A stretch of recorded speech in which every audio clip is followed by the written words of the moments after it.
chart. So it's 67%. So we're going to be charging a discounted reciprocal tariff of 34%. I think, in other words, they charge us, we charge them less. So how can anybody be upset?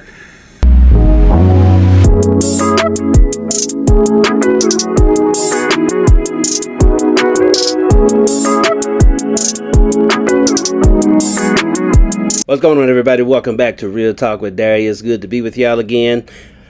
Woo! Boy, this world is moving fast, isn't it? The Trump administration is moving incredibly fast. Y'all know yesterday, April 2nd, today being April 3rd, Trump rolled out his plans and began as of last night, to my knowledge, the midnight, the Liberation Day announcement came out, and the tariffs, the reciprocal tariffs, have begun.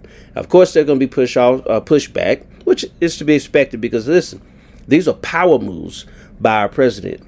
Anyway, before I share more of my thoughts, let's go and get to this video. Remember to like, comment, subscribe, share this video, and share this channel so that your notifications show you don't miss any more content. And again, I'll get back to being consistent on my weekly schedule. I have some changes that's going on in my life, positive changes, and so I'm all excited. Anyway, let's get to it. If you look at that, China, first row, China, 67%. That's tariffs charged to the USA, including currency manipulation and trade barriers. So 67%, I think you can, for the most part, see it.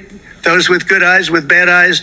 We didn't want to bring, it's very windy out here. We didn't want to bring out the big charts because it had no chance of standing. Fortunately, we came armed with a little smaller chart. So it's 67%. So we're going to be charging a discounted reciprocal tariff of 34%. I think, in other words, they charge us, we charge them less. So how can anybody be upset? They will be, because we never charge anybody anything. But now we're going to charge. Now, what makes sense here, this is, I was saying a moment ago, this is a business move on behalf of we the American people. Keep that in mind. This America is being run in a way that I believe benefits the people a whole lot more than it benefits the government. Okay, that's what we have to understand, and that's what we need to open our minds to appreciate. Those who are having a struggle, because change, even for the better, even for the best, is difficult, which is why most people resist it. But come on, let's listen to the rest of it. European Union, they're very tough, very, very tough traders. You know, you think of European Union, very friendly. They rip us off. It's so sad to see. It's so pathetic. 39%, we're going to charge them 20%. So we're charging them essentially half. Vietnam, great negotiators, great people. They like me, I like them. The problem is they charge us 90%. We're going to charge them 46% tariff. Hey, real quick, don't y'all like that Trump is bringing the receipts?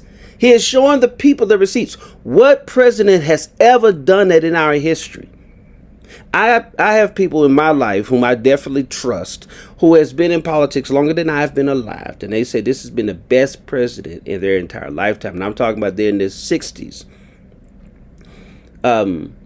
This president is fighting for our country, showing the receipts, showing what he's going to do to help improve life for us. But the road is going to be bumpy a little bit. Why? Because change, even for the best, and I want to reiterate that, I want to harp on that a bit.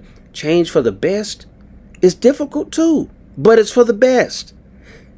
All of us are going through changes. Like I said a moment ago about my channel, I'm going through some changes, good ones, uncomfortable ones, but necessary, and I'm grateful for them because I'm improving, I'm getting better. And my goal, one of my goals, is to improve the content, improve my ability to share and talk about this comment, provide better commentary for y'all, the content that we're going to be sharing. I'm looking at improving in every area of my life, relationships, all of that. So what Trump is doing is helping America improve. We're transforming it to something that we have never seen before.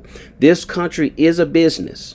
It takes a business-minded person and business-minded people in order to run it. Our politicians have failed us miserably, as Doge is showing us, as we've already seen for years in the political landscape with the bills and the policies they've come out with, and they go unchecked. So I'm grateful for this. I know everybody's not pleased, but I am. Taiwan, where they took all of our computer chips and semiconductors. We used to be the king, right? We were everything. We had all of it. Now we have almost none of it, except the biggest company is coming in. We're going to end up with almost 40%. Lee Zeldin's working to get their approvals. And it's an amazing company. Mr. Wei, of one of the great companies of the world, actually, they're coming in from Taiwan, and they're going to build one of the biggest plants in the world, maybe the biggest for that. But 64%, we're going to charge them 32%. Japan, very, very tough, great people. And again, I don't blame the people for doing it. I think they're very smart in doing it. I blame the people that sat right in that Oval Office, right over there, right behind the Resolute desk or whichever desk they chose.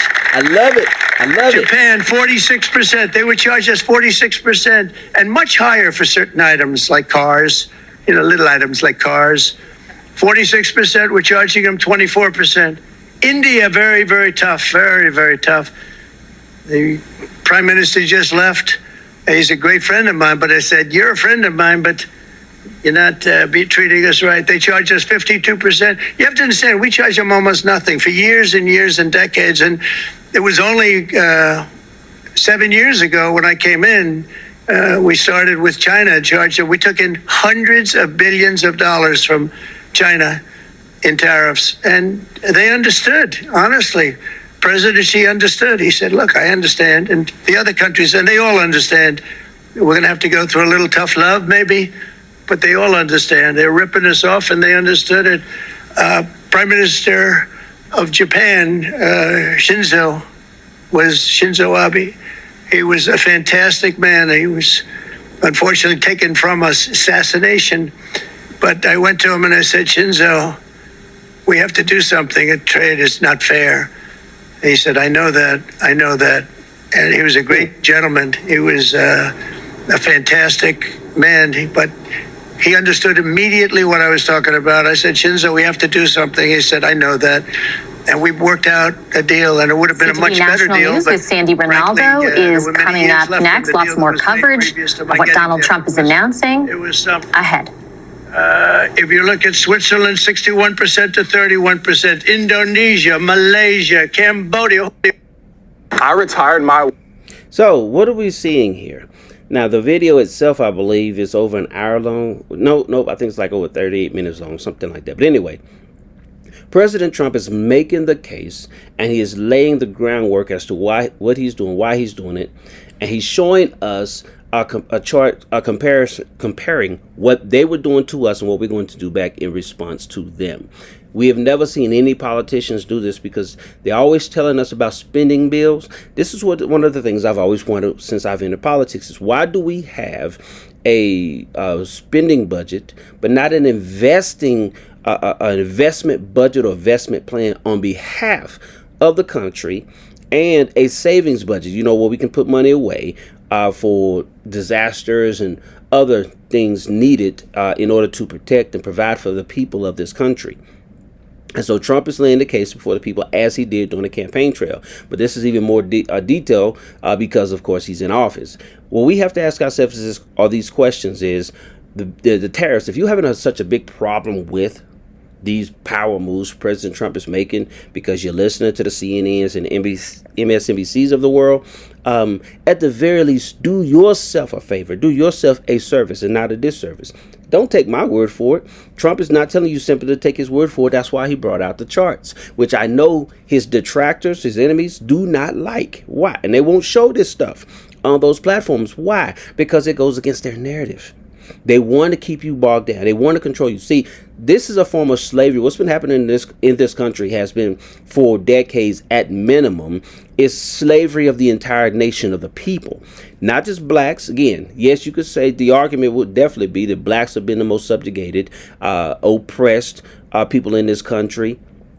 Then you probably say Jews as well. But let's not forget the Indians, the indigenous peoples, what other people call white trash, all that kind of mess. We as a whole, not only as demographics, but we as a whole have a grievance against the so-called power structure. And so we have a public servant at the highest level in this country, talking about, not only talking about, but demonstrating his love, his willingness, his obedience, and his sacrifices, the sacrifices he's willing to make on our behalf.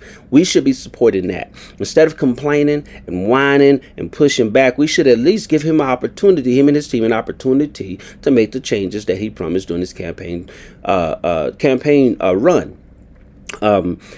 We've given all kinds of politicians years and years and years and years and years and years, term after term after term, campaign after campaign, promise fail. Opportunity so much that we got used to them lying. We know. Here's a saying that I very much disagree with and I always wondered about. Why do we have the option in terms of politics? Why do we always have the option, be it locally, be it on state level or national level? Why do we have an option of choosing between the lesser of two evils? That means we're getting evil in powerful positions no matter what. Why doesn't that disturb people? Why don't we ask those questions, and what can we do about it? Now, let's be honest. I know people don't want perfect people or people who are close to perfect in those positions, because people don't like when... Anyway, I'm not trying to be mean here. I'm just saying, if we want better outcomes and better results, and all of us have our own concepts and ideas of what looks best for us, generally speaking, people just want to be able to take care of their families, pay their bills, live what they call a good life, whatever that is to you, and basically rise up and go to your jobs, do what you're going to do until the day you die. That's basically what generally what people want to do. They don't have to worry about wars. They don't have to worry about issues. They don't have to worry about money, not having enough money, or the state, the well-being of the country and all that. People really are focused on the state and the well-being of their households. So I get that. But these entities affect us. Big or small government affects us. Whatever politician gets in office, especially in Congress, Senate positions, we should be really concerned about the bureaucrats. All those things that Elon Musk and his team has been exposing. People should be more concerned than they are.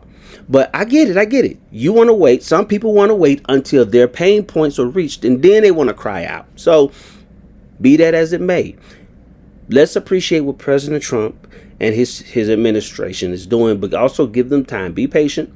I get it. You want people to do what you won't do, which is, and yes, I do. I'm not attacking people. I'm just calling it like I see it. Most of us want to see other people change faster and in ways we won't challenge our own selves to do.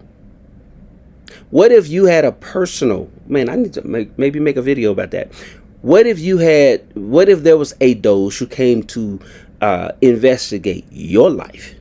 How would you like that?